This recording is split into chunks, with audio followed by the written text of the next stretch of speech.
In Africa, it is often said that it takes a village to raise a child.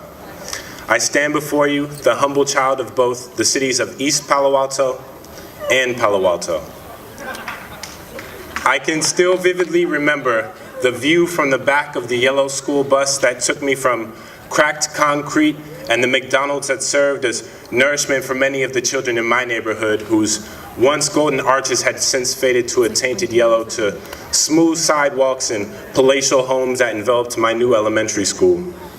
I learned about diversity from classmates whose names tested my mastery of the English language and whose skin came in colors, shades, and hues that could not be found in the assortment of crayons which we used to draw stick figures and rocket ships that served to outline our dreams and aspirations. Countless canceled playdates and you living EPAs later, I learned that I was to be ashamed of where I was from.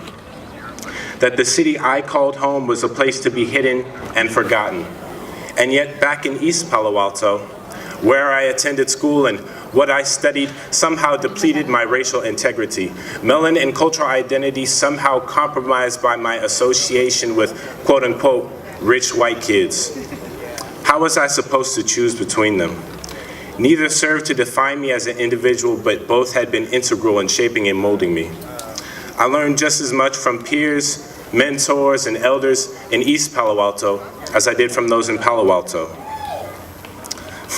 I learned from many of the youth in my neighborhood whose struggles with school stemmed not from inadequacy, but rather from lack of opportunity, something that I had so fortunately been blessed with.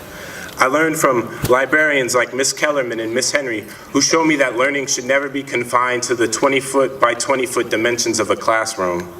I learned from teachers like Mr. Bolanos and Miss Klein, who showed me that the best way to make changes to the system was to operate from within it. I learned from my parents that although we may make mistakes and struggle often in our efforts to stand alone, that we should never be ashamed of the past because experience is truly the greatest teacher.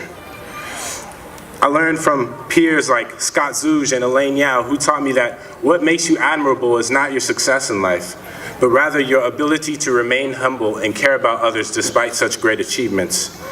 I learned compassion and to withhold judgment from people like Travis Brewer and Sarah Riojas, whose time with us was tragically short, but in their passing taught me that although death is accompanied by despair and great questioning, it is only through that questioning that we can come to the conclusion that life is truly a beautiful thing, as is the time we spend with our loved ones.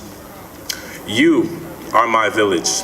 This is my village, and it taught me well.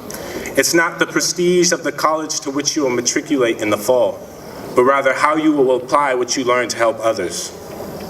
It's not the gleam of the state championship trophy sitting in the case, but rather how those two teams fought to inspire, represent, and galvanize our two cities. It's not the cadence of our music nor the brilliance of our art, but how those two forms of self-expression serve to inspire you and those around you. It's the wins, the losses, the trials and tribulations, the calloused hands and countless nights spent studying, and the determined mind driven by an unmitigated passion. It's the understanding that the road to success is just as important as the title at the end, and it's the cognition of the fact that individual achievement falls ancillary to the ultimate goal of bettering our world.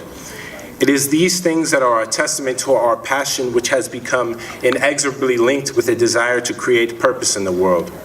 So as this graduation is symbolic of our next step in life, I ask you, what role will you play in someone else's village? Our world faces many problems, and it's going to take students from East Palo Alto, and much more to even begin to address them. Will you help guide and support your peers or simply choose to do nothing at all? I guess the answer to that question is something that will come in time, but I sincerely hope you choose the former.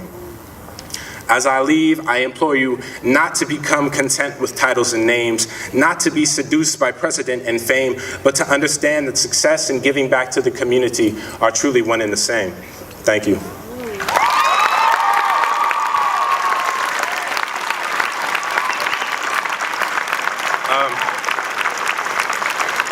I'd like to